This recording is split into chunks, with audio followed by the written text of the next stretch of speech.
Assalamualaikum warahmatullahi wabarakatuh. Jumpa lagi dalam acara Talk Show Bamuswari TV. Kali ini bersama saya Uga Hilal Baihaqi.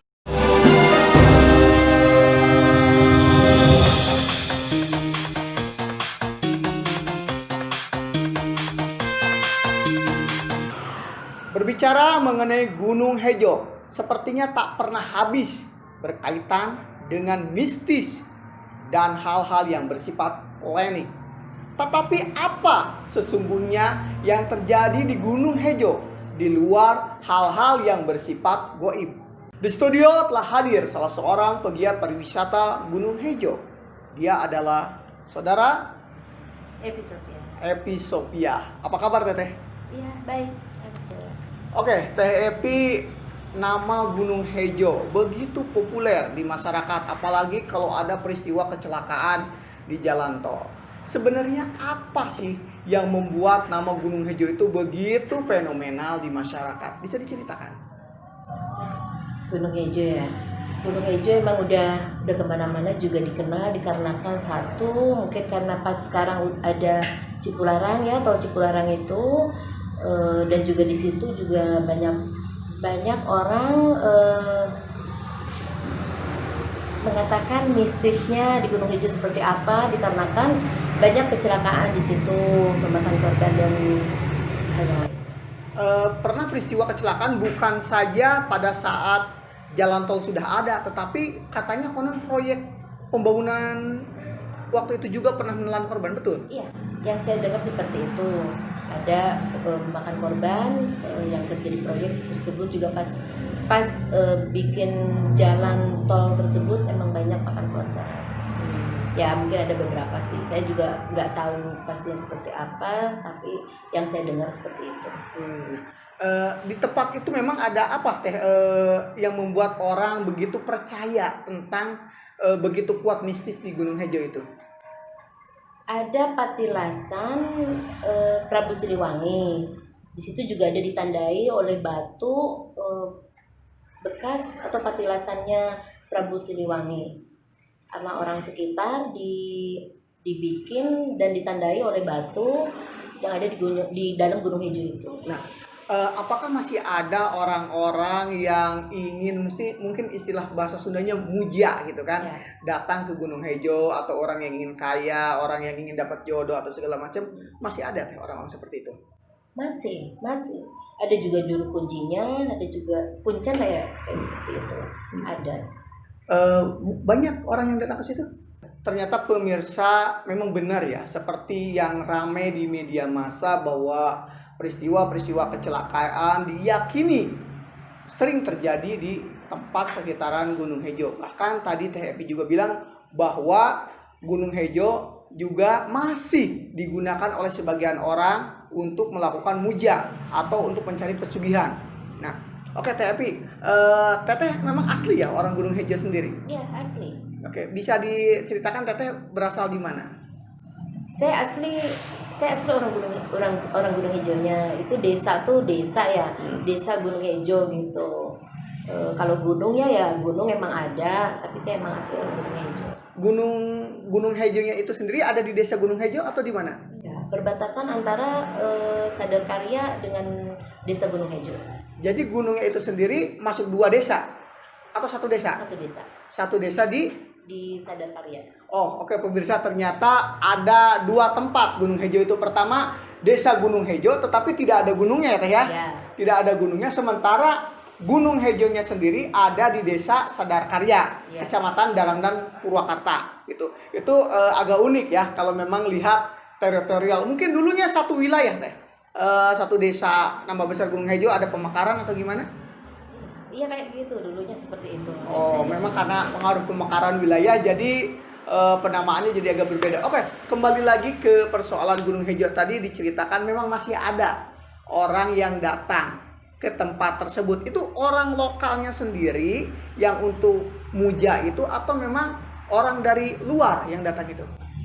Kebanyakan orang dari luar. Orang desa Gunung Hejonya sendiri sebagian besar, dan emang yang saya dengar juga nggak begitu percaya dengan hal yang mistis yang ada di situ. Jadi masyarakatnya, intinya masyarakat sekitar tuh percaya atau enggak sih kebanyakan terhadap hal-hal yang bersifat mistik itu? Enggak sih. Sejauh mana tidak, tidak. Sebagai saya yakin tidak gitu kan. Iya. Apalagi yang bersifat mistik. Oke. Nah, mengenai warga setempat yang ada di Gunung Hejo, apa respon mereka terhadap kondisi Gunung Hejo itu sendiri? Ya moga-moga kedepannya nggak dijadikan orang berpikiran di mistisnya atau di untuk sesajen atau segala macamnya di situ. Semoga aja terjaga dengan baik. Karena dulu kita melestarikan atau menjaga ya patilasan Prabu Siliwangi tersebut. Jadi pemirsa, walaupun Teh Epi selaku warga Gunung Hejo sendiri berkeinginan bahwa Gunung Hejo menjadi tempat patilasan atau objek wisata di Kabupaten Purwakarta, ternyata tidak meski harus tempat tersebut diyakini ya Teh ya, diyakini untuk hal-hal yang bersifat goib, mistis dan pesugihan seperti itu ya. Jadi Teteh sendiri menolak atau gimana? Saya butuh pertegasan. Iya, menolak. Harusnya untuk pelestarian di situ ya dengan adanya patilasan yang disebut patilasan Prabu Siliwangi. Jadi jangan berpikir dimanfaatkan untuk dibikin mistis atau untuk sesajen dan segala macamnya. Oke. Biar tempat juga bersih, tidak ada yang berbau mistis, klinik. gitu. Oke, berbau mistis dan klinik ya. Jadi, tetapi saya mau nanya nih, bagaimana respon masyarakat kalau ada orang-orang yang bawa susuguh gitu kan begitu banyak, begitu ini buah-buahan yang begitu, apa masyarakat merasa terganggu atau tidak? Tidak. Oh, tidak Karena kan juga. itu di dalamnya. Mungkin juga nggak di Gunung Hejonya ya. Ada juga gunung yang lain di dekat Gunung Hejo itu gitu. Oke Teh, Teteh yang mungkin berpikir rasional ke depan, apa sih yang diinginkan bagi masyarakat sehingga memang Gunung Hejo itu tetap terjaga, tetapi hal-hal yang bersifat negatifnya ya bisa lambat laun dihilangkan. Ya maunya dibikin untuk satu agrowisata ya seperti agrowisata, biar orang nggak berpikir Gunung Hejo tuh menakutkan atau menyeramkan dan berpikir sebagian besar kan udah berpikirnya di situ mistisnya kuat, angker dan segala macem. Ya, semoga aja kedepannya bahwa Gunung Hejo itu tidak seperti itu.